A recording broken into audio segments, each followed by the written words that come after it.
ಸಲ್ಲಿಸ್ತೀನಿ. NEET ವಿಚಾರವಾಗಿ ಈಗಾಗಲೇ ಕೂಡ ರಾಹುಲ್ ಗಾಂಧಿ ಮತ್ತು ಪ್ರಿಯಾಂಕಾ ಗಾಂಧಿ ಅವರನ್ನು ಬಂಧಿಸಿರ್ತಕ್ಕಂಥ ಹೋರಾಟ ಕೂಡ ಮುಂದುವರ್ತಿದೆ. ಅಲ್ಲ, ಈಗ ಲಕ್ಷಾಂತರ ಜನ ವಿದ್ಯಾರ್ಥಿಗಳಿಗೆ ಆಗ್ತಕ್ಕಂಥ ಮೋಸ, ಅನ್ಯಾಯ, ಇದರ ವಿರುದ್ಧ ರಾಹುಲ್ ಗಾಂಧಿಯವರು ಈಗಾಗಲೇ ಧ್ವನಿಯನ್ನು ಎತ್ತಿದ್ದಾರೆ.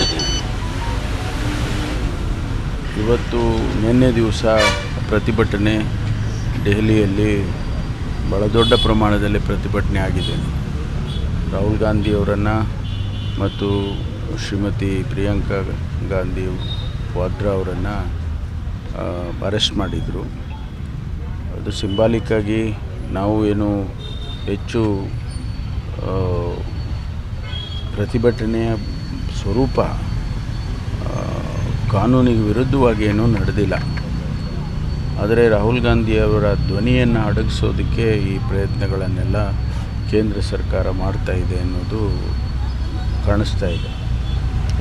ಈ ಪ್ರತಿಭಟನೆ, ಈ ಧ್ವನಿ ಮುಂದುವರಿಯುತ್ತೆ ಅಂತ ಹೇಳೋದನ್ನು ಸಲ್ಲಿಸ್ತೀನಿ. ನೀಟು ವಿಚಾರವಾಗಿ ಈಗಾಗಲೇ ಕೂಡ ರಾಹುಲ್ ಗಾಂಧಿ ಮತ್ತು ಪ್ರಿಯಾಂಕಾ ಗಾಂಧಿ ಅವರನ್ನು ಬಂಧಿಸಿರ್ತಕ್ಕಂಥ ಹೋರಾಟ ಕೂಡ ಮುಂದುವರ್ತಿದೆ. ಅಲ್ಲ, ಈಗ ಲಕ್ಷಾಂತರ ಜನ ವಿದ್ಯಾರ್ಥಿಗಳಿಗೆ ಆಗ್ತಕ್ಕಂಥ ಮೋಸ, ಅನ್ಯಾಯ, ಇದರ ವಿರುದ್ಧ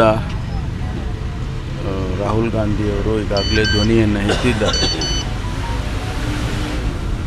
ಇವತ್ತು ನಿನ್ನೆ ದಿವಸ ಪ್ರತಿಭಟನೆ ದೆಹಲಿಯಲ್ಲಿ ಭಾಳ ದೊಡ್ಡ ಪ್ರಮಾಣದಲ್ಲಿ ಪ್ರತಿಭಟನೆ ಆಗಿದೆ.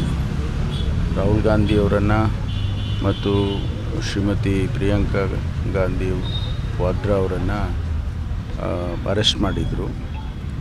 ಅದು ಸಿಂಬಾಲಿಕ್ಕಾಗಿ ನಾವು ಏನು ಹೆಚ್ಚು ಪ್ರತಿಭಟನೆಯ ಸ್ವರೂಪ